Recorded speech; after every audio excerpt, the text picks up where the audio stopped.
In your national news now, just minutes away, infectious but on the move. The President's hospital surprise for supporters. Some explosive claims of corruption in the Catholic Church and how it's linked to George Pell.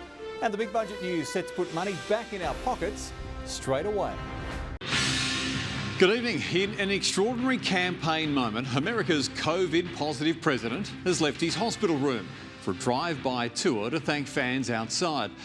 Donald Trump waved from inside his car after telling the country he's doing well, but it has sparked the fury of medical professionals, one calling it insanity.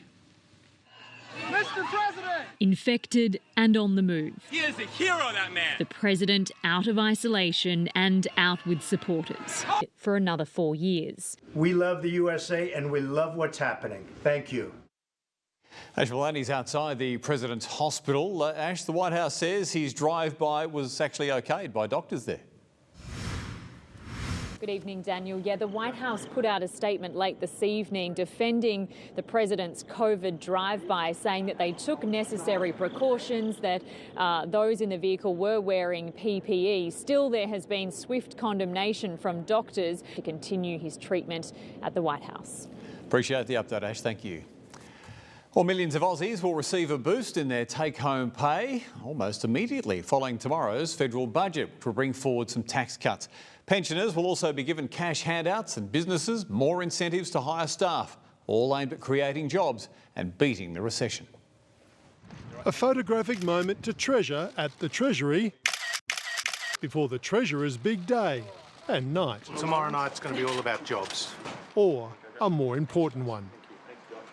Mark Riley joins us now from Canberra. Mark, there are a lot, though, of uncertainties about the numbers the Treasurer will unveil tomorrow night. Yeah, the biggest of them is the timing of a vaccine. I'm told the budget predictions rely on one emerging early next year. And if that doesn't happen, then we're looking at a much more uncertain outlook. There's only so much the government can do with their domestic economy and a whole lot of luck. Indeed it will. Good on you, Mark. Thanks. Well, the federal budget will also include, though, a bonus for New South Wales, $2.7 billion in infrastructure funding. It's all about roads and jobs, hoping that our state will help pave Australia's road to recovery. The roads to recovery. See, there's another toot of approval for the money that we're bringing forward today. The federal government outlining a fast-tracked cash splash to get existing infrastructure plans started and finished faster. There's more than just hope in tomorrow night's budget. Amelia Brace, 7 News. Beaches could close this summer if they reach capacity due to COVID restrictions. The warnings over the weekend to delay or rethink a trip to the beach worked, but in coming months there are fears that they will not. A hot public holiday during school holidays, a citywide invitation to flock to the coast in our thousands, from COOGEE to Cronulla to Bondi to Balmoral. Robert Ovadia, 7 News. Sensational claims have surfaced in Rome alleging that Cardinal George Pell's enemies sent over $1 million to Australia as he faced claims of child sex abuse. But Pell's Vatican nemesis, the Cardinal Giovanni Angelo Becciu, has strongly denied any attempts to interfere with the trial. Having a drink with a priest on the piazza, Cardinal George Pell enjoys the comforts of Rome. Lovely to be back. But Vatican intrigue is not far away. Would you buy your child's car seat second-hand? The latest safety advice might shock you. Some supermarket shelves have come crashing down the collapse that's killed a young worker. And the search for survivors in northern Italy as severe storms there lash the region. A huge blast has been set off in Azerbaijan as violent conflict with Armenia rages. Both sides have accused the other of targeting civilians after a decades-long dispute over territory exploded last week. Hundreds of people have been killed in the horrifying clashes. It's the worst the region has seen since the 1990s. A young supermarket worker has been killed when a wall of shelves collapsed on top of her in Brazil. The aisles came crashing down in a deadly domino effect, sending staff and shoppers running. A 21-year-old woman died instantly. 8 others were injured. And rescuers in northern Italy have battled wild conditions in the search for survivors following severe storms. The system, which swept in from France, where almost a year's rainfall fell in less than 24 hours. And of course, that triggered flash flooding. At least 7 people have died, dozens are still missing. Well, there's no doubt about it, the cost of new car seats can really burn a hole in parents' pockets, especially when there's more than one child in the back. But new research shows second hand is not necessarily second best. Road accidents are the biggest killer of children worldwide. So it makes sense parents only want the best when it comes to car seats. Sports on the way next. The nervous wait for the Panthers after a Stars dangerous throw ban. And is Sonny Bill Williams' neck worse than first thought? The Raiders have got their say on playing against him.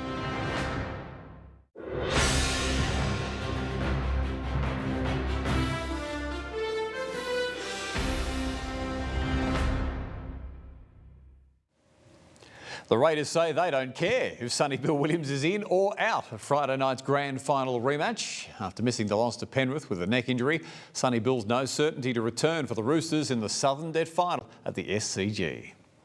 Sonny Bill Williams was in no hurry to train this afternoon, fueling fears he isn't over a neck complaint. They've got the week off, but it's still a huge few days for Penrith. Viliame Kikau has to overturn a dangerous throw ban at the judiciary. That's tomorrow night to play in next week's prelim final. Yeah, he's massive. He's a crucial part of our side, and I mean, he's played great footy all year. Yeah, Eels forward Marata Nakore has accepted a 2-game crusher tackle ban, while Cam Smith can play on the Storm's prelim after pleading guilty to a dangerous throw. Some rain on the horizon for a lot of New South Wales. We'll find out exactly where with Elly next. And John has taken this one at Lady Nelson Wharf at Port Macquarie. If you've got a photo, we'd love to see yours. Photos at prime7.com.au. Tonight's weather brought to you by Pacific Seeds, growing possibilities.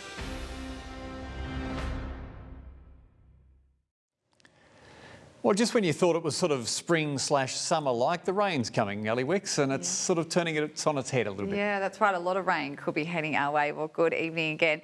It really was a lovely day for our public holiday across New South Wales today. We did have mostly sunny skies, warm winds as well, but a strong cold front moved through Victoria. That did bring plenty of rain and some of these freezing southerly winds that we can see, and that front will move through southern New South Wales tomorrow, creating some unsettled conditions for us, and it will slightly drop some of our temperatures as well.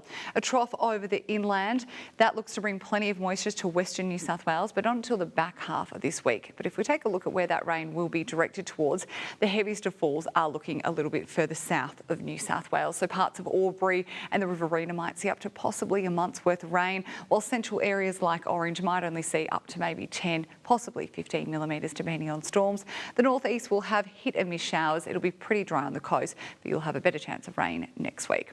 What is a little bit of a mixed bag temperature-wise tomorrow. We are looking pretty cool in the south, very warm in the north. 29 the top in Dubbo, the same in Tamworth. Plenty of sunshine there. Tweed Head's heading for a top of 25 and warmer for Coffs Harbour, 26, and plenty of sunshine there.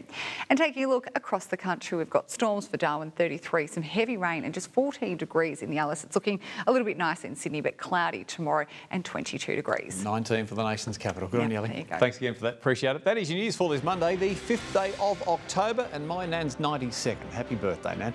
Thanks again for your company. I'm Daniel Gibson. Till I see you again, have a great night. Bye for now.